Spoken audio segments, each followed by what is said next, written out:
Hey, hello friends, welcome to my another video. So friends, recently I started going through some books which basically helps us living a good life. And one of the very important factor of living our life is how much we worry about things, how much we worry about our future and everything, right? So in day-to-day life we go through too many things where we worry about a lot of things, and then somehow that affects our life, right?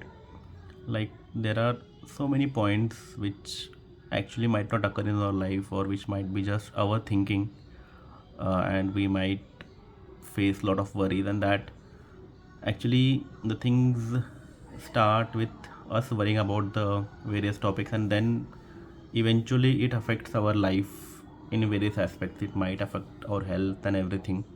So one of the such book I came across is How to Stop Worrying and Start Living. So when I was going through it, I found it really effective, and then I thought that I should make some videos so that it reaches to other people, and that actually will help others also in living good life about and basically conquer worry and other things.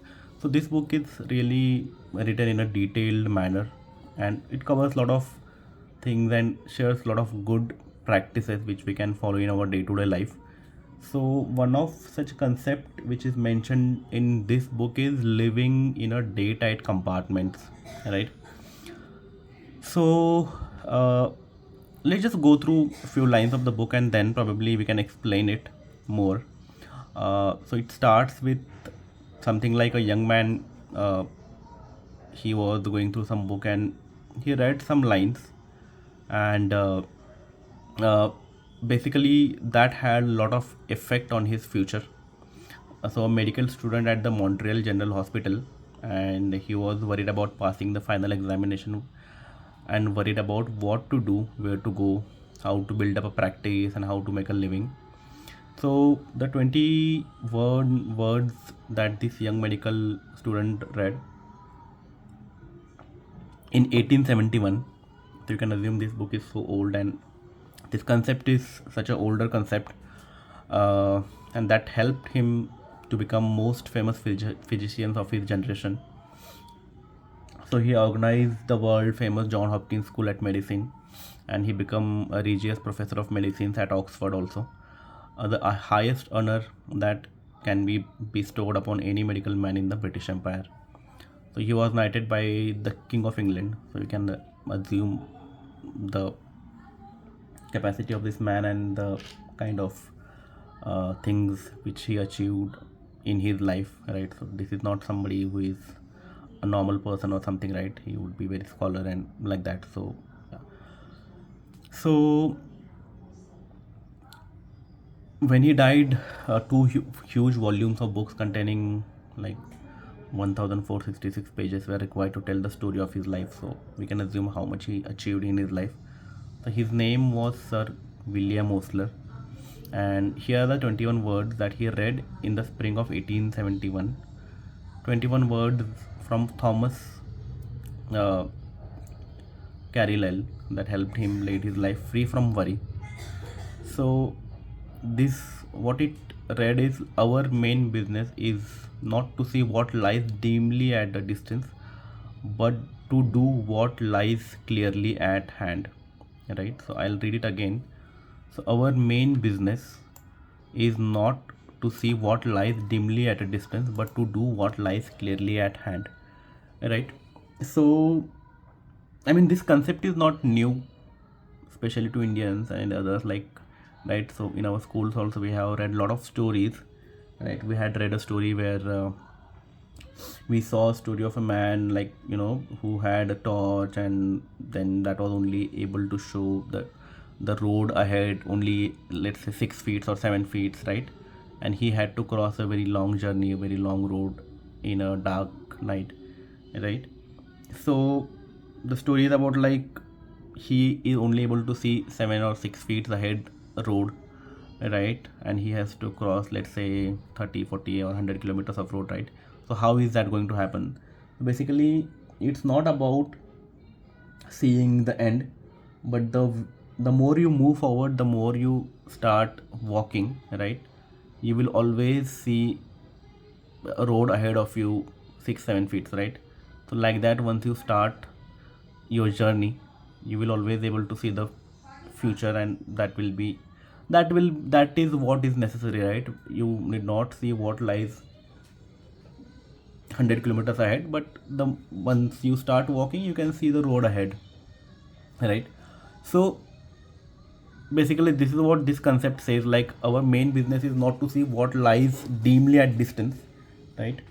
So rather than thinking like what is lying ahead, let's say 10 years 15 years ahead, and then unnecessarily worrying about it, it's better to, I mean, it's fine to plan future, it's fine to have thought about future, but it is not necessary, right, to think too much about it and actually ignore the present, because whatever actions we can do, we can actually do in a present day only, right? I mean, no matter how much I thought about what will happen after a year, after 10 years, 20 years, 30 years, but actually what I can take action is today only, right? Suppose if I am worried about my health, if I'm worried about my financial health or any kind of physical health, right? So the actual action which I can take is today, right? So it's better to think what I can do now in this moment, what is the best utilization of work I can do, rather than thinking like what will happen after such a long time and getting into worry. It's fine to think few times about it and then just let it go and concentrate on your action. So let's just go ahead a few more lines and then we can have a kind of a thought about this. Like 42 years later, on the soft spring night when the tulips were blooming on the campus, this man, Sir William Osler, addressed the students of Yale University. He told those Yale students that man like himself, who had been a professor in four universities and had written popular books, was supposed to have a brain of special quality. He declared that that was untrue. He said that his intimate friends knew that his brains were of the mediocre character. Okay? So a lot of times when we see successful people, when we see a brilliant personalities around us, right, we thought that okay, everyone is a really special and everyone is a real scholar, right? So, and by thinking, so we actually ignore the fact of the hard work, the practice, the regular manner in which these people would have practiced their skill. It could be like any field, it could be sports, it could be academics, it could be like any kind of a area of their expertise. It could be acting, it could be dancing, anything, right? We just say that okay, these are great people, and we ignore the fact that the effort, the hard work which these guys would have done. Yes, there could be a little bit part of the natural talent which will be applicable in some fields. However, like just having natural talent would not help, right? Like we can see there are so many people around us who had real natural talent, but anyways they would have to practice it, right? So it's not like everyone around us is a really brilliant and is is really talented in a natural way, but most of the people like who are successful, they would have spent a lot of time practicing, a lot of time they have would have given their so much important years to practice the task, and then they have achieved success. So nothing to take anything away from them. These guys are, I mean, these would have worked really hard and they will have some talent and great talent, but it is not like they are some out of the world people or something like that, right? We should look the other aspect also, in which they have, when others were partying or something, these guys would have been working hard, practicing, understanding the internals of the skill, their tasks, and their the whatever field they would be, right? So let's go few more lines. So what he is trying to realize is, like, people might have assumed that this guy might have the expert and out of the world brain of special quality, but that was not true. What his people around knew that, I mean, again, he shows their humble character here, but he himself says that people thought that his brains of the most mediocre character. Then what was the secret of his success? So basically he stated that the success secret was that he owed that secret like living in a daytime compartments, right? So what do we mean by daytime compartments? So a few months before he spoke to El, he had crossed the Atlantic on a great ocean liner. When the captain standing on the bridge could press a button and presto, there was a changing of machinery and various parts of the ship were immediately shut off from another, shut off into the watertight compartments. Now each one of you, Dr. Osler said to those Yale students, is a much more marvelous organization than the Great Liner and bound on a longer voyage. What I urge is that you so learn to control the machinery as to live with a daytime compartments as the most certain way to ensure safety on the voyage. Get on the bridge and see that at least the great bulkheads are in the working order. Touch the button and hear at every level of your life the iron door shutting out the past, the dead yesterdays. Touch another and shut off with metal curtain the future and the unborn tomorrow. Then you are safe for the day. Right? So what he means, shut off the past, let the dead past bury its dead. So whatever happened is happened. Like there is no way we can change it, and there is no way, nobody. I mean, right? At least till this moment, the time travel is not possible. You can't go back and change the past, whatever has happened, right? So there is absolutely no point worrying about the past, thinking what things happened. Yes, you should remember the past, just to learn from it, just to understand what mistakes we did, what should be done better, right? Learn from the past, learn from the history, right? But do not worry about it. Like many times we go into the thinking process, okay, I should have done that, I should have done it in this way and that way, right? It's fine to think for a few moments, but then that actually doesn't change anything, right? It will just trigger your thought process, and it will just show the options which we might have done. The only use I could think about that thing is like, if you land in same situation in future, you can take a better decision. That is the only thing I could see beneficial by thinking too much about the past. But yeah, you can't change actually anything which happened previously. So it's actually better not to spend too much time worrying about the things and unnecessarily spending our present moments worrying about that, right?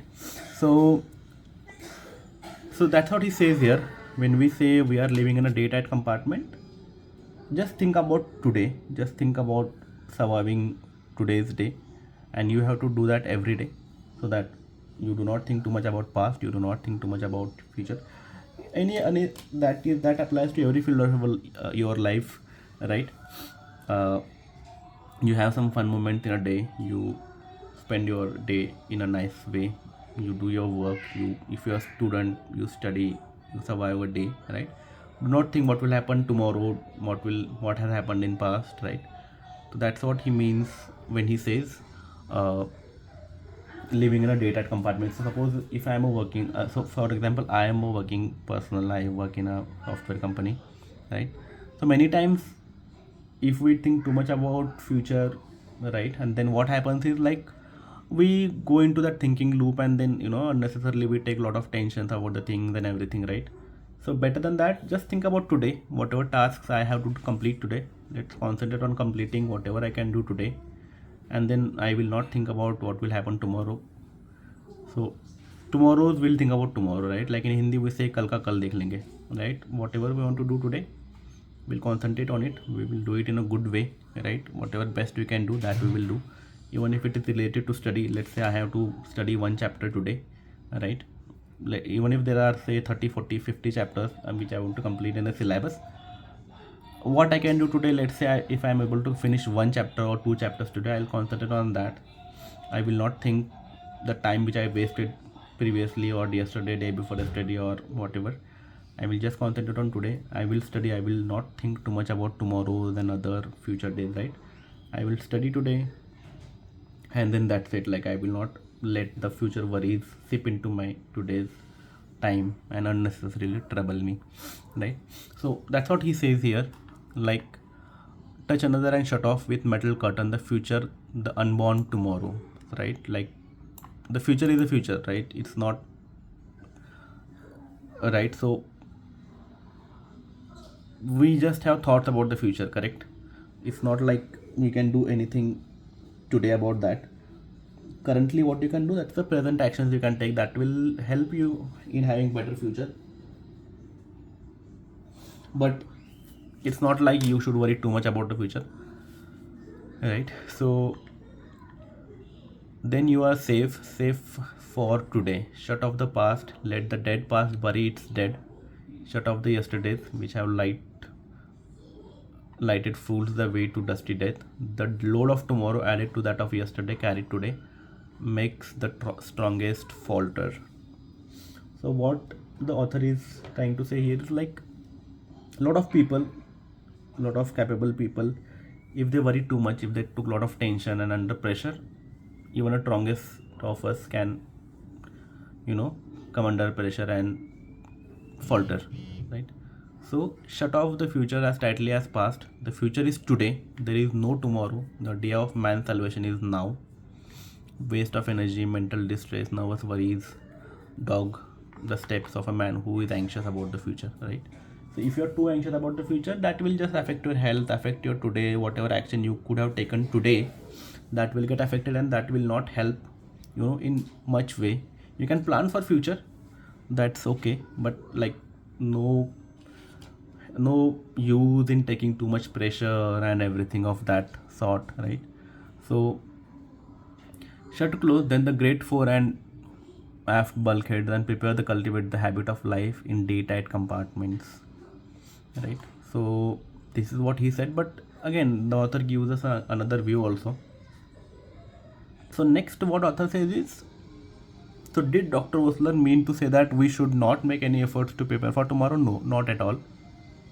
Like we should prepare for tomorrow, but he did go in on a address to say that the best possible way to prepare for tomorrow is to concentrate with all your intelligence, all your enthusiasm on doing today's work superbly today, right? So if you are a student and if you are worried about the exam which is 1 month away, 2 months away, or let's say 6 months or 10 days away, it could be any situation, so worrying about that thing now will not be of any help, right? So what will be helpful is doing today's work superbly today.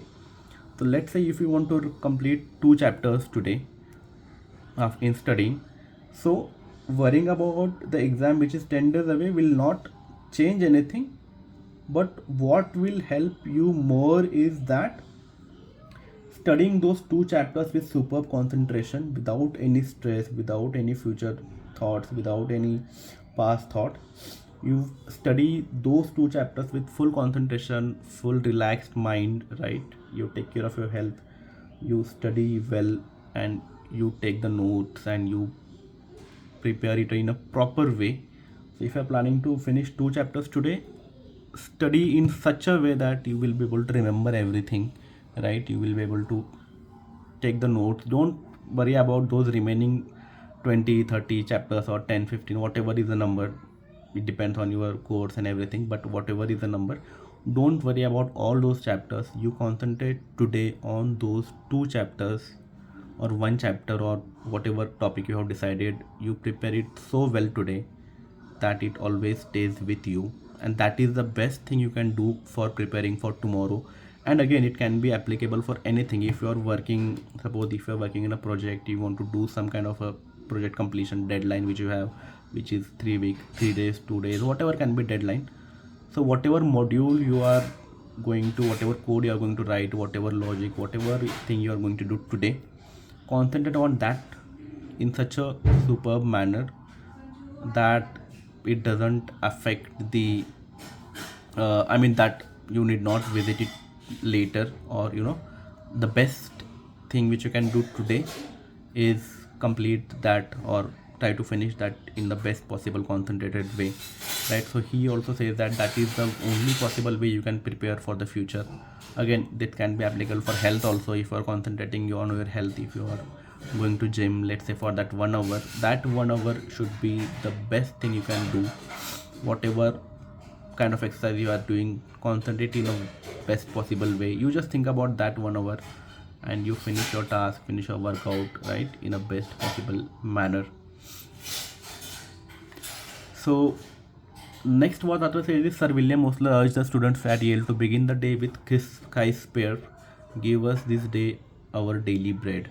Right? So again, even if we take a day-to-day example, when you are eating a food, we are not eating the lifetime's food at once, right?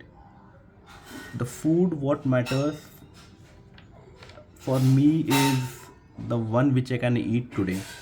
Whatever storage I have, whatever things, that is for future, right? What actually I can consume today is the food which I can eat today, correct? So the prayer also says, give us this day our daily bread. If you are going to get your daily bread on a regular day, every day, and if somehow, let's say if that is the fixed thing, right, then you will survive one day, you will survive 2 days, and like that years will be survived, right? So what author says is, remember that the prayer asks only for today's bread. It doesn't complain about, right? So it doesn't complain about the stale bread we had to eat yesterday, right? Or it doesn't complain to the God that, oh God, it has been pretty dry out in the wheat belt lately and we may have another drought, and then how will I get bread to eat next autumn? Or suppose I lose my job, oh God, how could I get bread then?